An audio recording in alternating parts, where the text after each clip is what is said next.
పేదోడి సొంతింటి కలను కూటమి ప్రభుత్వం సాకారం చేయాలని సిపిఐ నగర కార్యదర్శి కోటా మాల్యాద్రి డిమాండ్ చేశారు. ఎన్నికల హామీ మేరకు ఈ దిశగా అర్హత ఉన్న ప్రతి ఒక్కరికి పట్టణాల్లో 2 సెంట్లు, గ్రామాల్లో 3 సెంట్లు ఇళ్ల స్థలాలు ఇవ్వాలని కోరారు. అదేవిధంగా 5 లక్షలతో పక్కా గృహ నిర్మాణాలు నిర్మించి ఇవ్వాలని ప్రభుత్వానికి విజ్ఞప్తి చేశారు. గురువారం గుంటూరు కొత్తపేటలోని సిపిఐ జిల్లా కార్యాలయంలో ఏర్పాటు చేసిన మీడియా సమావేశంలో వారు మాట్లాడుతూ ఈ డిమాండ్ సాధనకై జూన్ 2వ తేదీ సిపిఐ ఆధ్వర్యంలో ప్రతి మండల కేంద్రంలో ఆందోళన కార్యక్రమం చేపడుతున్నామని ప్రకటించారు. ఇందుకు సంబంధించిన పోస్టర్ను సిపిఐ నేతలు ఆవిష్కరించారు. రాష్ట్ర వ్యాప్తంగా జూన్ 2వ తారీఖున మరి తాలూకాల దగ్గర ధర్నా కార్యక్రమానికి పిలిపివ్వడం జరిగింది. దాంట్లో ముఖ్యంగా ఏదైతే మరి పట్టణాల్లో 2 సెంట్లు, పల్లెల్లో 3 సెంట్లు ఇవ్వాలని, నిర్మాణానికి 5 లక్షలు ఇవ్వాలని నినాదంతో సిపిఐ ఆధ్వర్యంలో జరిగే మరి ధర్నా కార్యక్రమంలో భాగంగా రేపు జూన్ 2వ తారీఖున మన తాలూకా దగ్గర ఇక ధర్నా కార్యక్రమం నిర్వహిస్తా ఉన్నాం. దానికి సంబంధించి ఎవరైతే ఈ నగరంలోని పేదలందరూ కూడా మరి వచ్చి పాల్గొనాలని కోరుతా ఉన్నాం.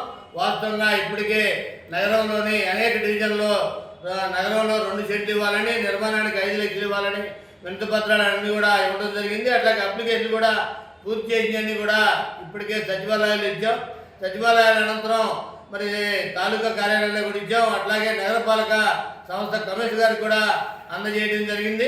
ఇంకా మరి ఇప్పుడు కొత్తగా రేపు జూన్ 2వ తారీఖున మరి తాలూకా ద్వారా ఇవ్వాలని కూడా పిలిపివ్వడం జరిగింది. దాంట్లో భాగంగా ఇప్పటి వరకు అప్లికేషన్ రాసిన వాళ్ళందరూ కూడా వచ్చి ఆ కార్యక్రమంలో పాల్గొని విజయవంతం చేయాలని, సొంత ఇంటి కళ నెరవేర్చుకున్న దానికోసం అందరూ కూడా వచ్చి పాల్గొనాలని కోరుతా ఉన్నాం.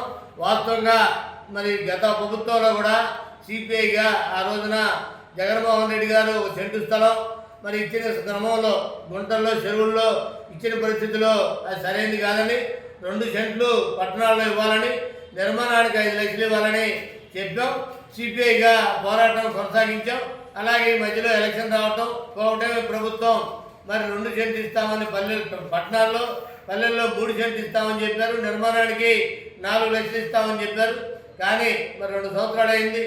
ఇసుక, కంకర, గ్రావెల్ ఇవన్నీ కూడా ఇనుము రేట్లని పెరిగినాయి కాబట్టి 5 లక్షలతోటి నిర్మాణం చేపట్టాలని సిపిఐగా కోరుతా ఉన్నాం. వాస్తవంగా ప్రభుత్వం వచ్చి మరి సంవత్సరం దగ్గర అవుతా ఉంది. మరి ఏదైతే హామీ ఇచ్చారో ఈ ఇళ్లకు సంబంధించి నెరవేర్చిన పరిస్థితుల్లో వాళ్ళందరికీ కూడా, పేదలందరికీ, అర్హులందరికీ కూడా మరి 2 సెంట్లు మరి నగరంలో కట్టించి ఇచ్చే వరకు కూడా సిపిఐగా పోరాటాన్ని కొనసాగిస్తామని, అట్లాగే దాంట్లో భాగంగా ఎవరైతే మరి పేదలు ఇప్పటివరకు అప్లికేషన్ పెట్టుకున్నారో వాళ్ళందరూ కూడా రేపు 2వ తారీఖున మరి తాలూకా దగ్గర జరిగే ధర్నా కార్యక్రమంలో పాల్గొని ఈ కార్యక్రమాన్ని విజయవంతం చేయాలని మీ ద్వారా కోరుతా